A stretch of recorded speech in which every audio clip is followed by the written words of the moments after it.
Hello everybody, welcome to this channel. I'm Kay. Today is gonna be a video that is about spirituality, more or less, because as the title says, is channeled messages. So for whoever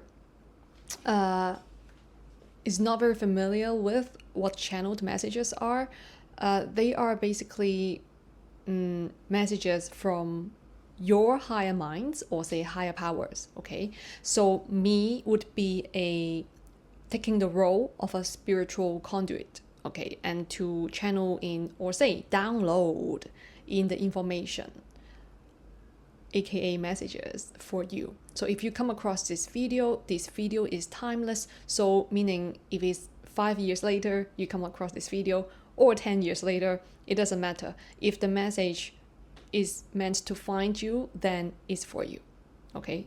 And if you feel resonating with the messages, then that makes sense, right? Okay, so let's begin. Now, this particular video is gonna be divided into 3 groups. So pick your group, basically. Now, I'm gonna briefly talk about what these 3 groups are. The first one would be the throat. So it's about body, right? Because the title is about body pains. The first group, the throat. The second group, stomach.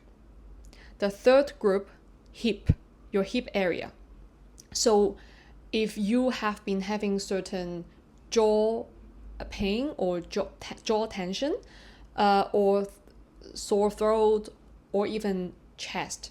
So that would be about the lungs, breathing. So that would be about the throat, more or less, in this area, respiratory area. For stomach, that would be group 2, right? Group 2 would be about stomach, digestive issues, and also stomach ache. That would be the digestion.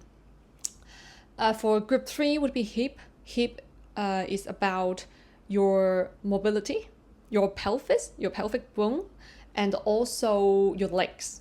So from there below, and also about your reproductive system. Okay, now, so pick your group. Group 1, group 2, group 3. Throat, stomach, and hip.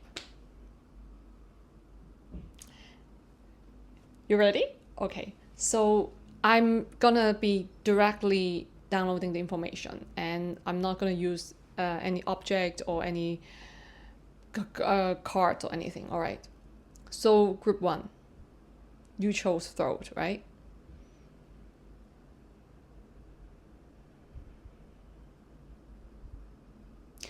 You make quite a lot of money, don't you? Or say you aspire to make a lot of money. You really favor the American dream, and you really want to be a millionaire or like a billionaire. It is something that makes you feel worthy, possibly how you would perceive yourself, because how other people would perceive you because of the amount of money or the amount of wealth that you possess. It is not easy for you to be peaceful, though, like the inner peace. A lot of chasing, a lot of chasing, or a lot of networking, a lot of socializing, chatting with people, right? It's not easy to maintain an inner balance when it comes to this. And it could be quite troubling for you because you have been giving out a lot, but it's not going the way that you expected, because you thought if you give out more, you would receive more. But the fact is now you have been giving out a lot, but there's not much return. So you could be breathing in a way that is quite like this. Like you need to take quite a lot of deep breaths in order to inhale the oxygen. Now here's the thing. if you have been giving out a lot, naturally you are not inhaling as much, because when you inhale, it symbolizes receiving, right? Receiving. So it would be much of a harder time for you to inhale. That's why you need a little bit more of a strength, like this, to inhale, because you're not receiving. And the thing here is, you gotta speak up. You gotta speak up, and you gotta speak the truth. That's why it's the throat. You might be wondering that, hey, I have been talking to many people, I have been networking, I have been socializing, I have been putting myself into this pool of people that I thought I would be able to get something out of. But I feel like a clown. Because you have not been speaking your truth. You have not been being your authentic self. What I mean by that is, do you actually really want money for the sake of wanting money? Like, what's your root cause of it? Like, what is your intent of having this money? Do you think that having this money would then allow you to be looked up to by other people? It would give you a status. It would give you an image, so to speak, that you would like how others to perceive you. So you think money would do the job for you. If you happen to have a lot of money, then that would be you think that would be a natural outcome if you have a lot of money. Here's the thing. I'm not saying that you're wrong. I understand where this is coming from. But a lot of the time, this comes from our own self-worth. Do you feel worthy though? Like, if you make a lot of money, do you feel worthy of embodying this amount of wealth? Because there's something very interesting when anyone lives with a poverty mindset, even if when abundance comes in, say wealth or lottery, people can't handle it. People can't handle the abundance because they still living in a poverty mindset. Naturally, what would come with that abundance, that amount of wealth, would be shame, guilt, and isolation. So it's not really about the money. It's not really about the wealth. It's about your self-worth. If you see yourself as worthy, truly ask yourself, like, it's not even about how you dress yourself. It's if you only wear a white t-shirt and a pair of jeans and sneakers and wear a backpack, you go out to socialize with these people and you would not feel inferior. This is self-worth. You don't dress for the other people, you dress for yourself. You don't polish yourself for other people to see, but you polish yourself because you want to see how good you are, because you love yourself, because you know you're worth it. So after all, the American dream, the Big Apple, right? It's not good or bad. It's just in the midst of accumulating wealth, or say making wealth, where do you stand? Okay, it is all about you. It's not about how other people see you. When you come to a state of being that you see yourself as abundant, wealth comes naturally. Okay, so speak up, speak your truth, align to your own truth. Is this actually what you want? Or you just want to find recognition from the external, from other people, because you don't find yourself worthy? So if you are not speaking, even if when you're giving a pitch to other people, you're pitching the investors, it's not gonna be convincing, because you're not even convinced by yourself. then how could that work? Right? Okay. That's for you. That's for you. Whoever you come across this video, that's for you. Grip 1. Grip 2. Group 2 is the stomach, right? Stomach. So if you have been having digestive issues, intestines, you don't have much appetite, okay, things like this. You, if you really want to eat sweet things, okay, like sugar, try to switch to fruits and not the junk food like really low quality chocolates, okay? Like try to, and also like not ice cream or really sugary processed sweets. Try to switch to fruits or even jam or bananas. Okay, bananas would be very good for you at the moment. About potassium. And also, the reason that a lot of the time, humans, our bodies, us relating to our psychologically, so that would be physiology, right? Physiologically speaking, when we crave sugar is because we are feeling depressed in a way. We want to be a little bit more hyped and lighten up. That's why we crave sugar. And we kind of, when we crave sugar, it also symbolizes that we have been doing a lot of things as a chore or like daily wise that is very draining. Like these chores or tasks are actually very draining, and they are not something that we actually really want to do. You don't really feel motivated by the tasks, but you fulfill the task just for the sake of fulfilling the tasks. This would be the feeling. And naturally you would, it's the brain, they would crave sugar because it's a way to cope with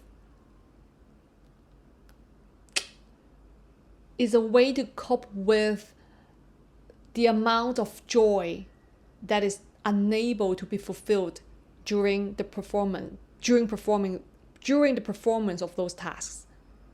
Does it make sense? Like, because the joy, the not able to be fulfilled, because these tasks, they are not joyful at all when you carry them out.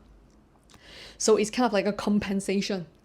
It's your brain trying to compensate for that loss of time, that amount of time that is being lost. So reflect on if it's actually something that you have been experiencing, but you don't have the courage to change, to make a little bit of change in your own life, in your career path, in your daily routines, in your moving forward to something that you actually know what you need to do, but you just don't have the courage yet to make it happen. It's okay. It's okay. It takes time, but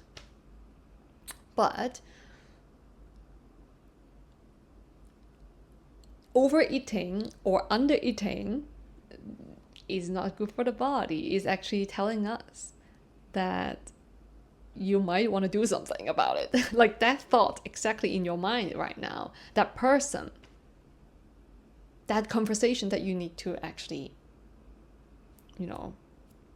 have with someone, or something that you have been procrastinating, you might want to tackle it now. A lot of the time when we procrastinate something is really because we overthink a lot of how that thing could become really bad. Like it's worse than what I think. It's gonna turn out really bad. And the more that you think in this way, the more that we would procrastinate. That's how our human brain works. So usually how I would do it is literally confront that. Like if I feel any kind of like like it irks me in a way, and I don't feel comfortable. And I would just, so what I would do is just do it. Like give myself a chance to see. This is another mindset that I would embody in scenarios like this, is because I would say, okay, I'm just gonna give myself a chance to see, am I actually right? Like, is it actually gonna be that bad? I don't know. I'm open to this. So I would be neutral to the outcome. Like when I decide to confront it, I would then take a neutral stance, because it's like a researcher's mind, like a scientist, embody the scientist mindset in this kind of context. Just see, is it actually going to be that bad? Maybe just send a text, just try. It's not going to be the end of the world, right? And also, when it comes to the fear of rejection, so say if you want to reach out to somebody and you really have been hesitating, okay, it could be to your boss that you have been thinking to resign, okay, this could be one case. Or second, you have been wanting to reach out to a person that you have a crush on, okay, or another context could be you have been thinking of filing for a divorce with your partner, but you just don't know how to say it out. Okay, there are many different cases. Or it could be with a friend that you really want to tell him or her that you have been bearing a grudge against him or her about a particular thing for quite a while, and you really actually want to let this out, but you don't know how to start it. You don't know how to make it happen. It's not as bad as you think, right? It all depends on how we communicate, how the tone that we communicate, and the way that we choose to express ourselves. Because you're not trying to express something with harm. You're trying to communicate. You're trying to build common ground. You're trying to, be open and be authentically speaking your own truth. And it's not ever about them. You're just telling your own truth. So it doesn't even matter how they react. It doesn't even matter how they respond, because that's your decision to speak your own truth. It's never about them. How they respond and how they react is about themselves. They and themselves. It's not about you. If they reject you in any way that it feels like a rejection, it could be, right? Or they have any kind of emotions that could be negative, right? Could be. Understand that it's not about you. No. It's about the situation. It's not that you are unworthy. That's why that person rejects you. It's not about your worth. It's not about your worth. It's about the situation. So separate that. The emotional faculty, your emotional faculty, and also the intellectual faculty. Separate that. It's just the intellectual faculty talks about the situation. So interpret the entire situation, interpret their reaction with your intellectual faculty. But it doesn't mean that you abandon the emotional faculty. You feel that, yeah, you have that feeling, but you understand that whatever they react or whatever they respond is not about you. It's not about your worth. It's about the situation, intellectual faculty. So when we allocate that, their response and reaction to the intellectual faculty in ourselves, naturally our emotional faculty would be undisturbed, because they are separate, but they go hand in hand and side by side. So we're not abandoning the emotions, we're not abandoning the feelings. We feel them, we embrace. I could feel sad if somebody reject me, right? I like if I want to say I want to confess to a person. That person doesn't want to start a relationship with me. Like, we are not on the same page. I could feel sad. That's true. And that's so valid. But at the same time, I know that it's not about my self-worth. It's not about my worth. It's just that we are not on the same page, me and that person. So that's about the situation, right? It's not about my worth. And so, however, I'm sad. That's true. I'm sad about the situation, but not about my worth, because I know I'm good. Okay, so that's for group 2. Group 3 was a hip. Okay, hip. So if you have been having tight hips, joint pain, the knees, also tension in the muscles, okay, leg muscles, this would be for you.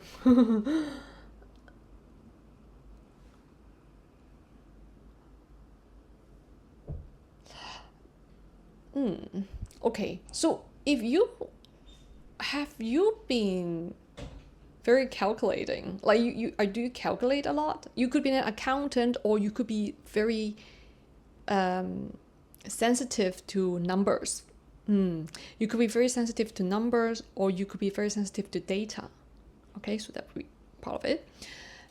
And you analyze a lot and you measure things a lot. This is how you are as a person, basically. It's not that it's good or bad. It's just that you operate in this way.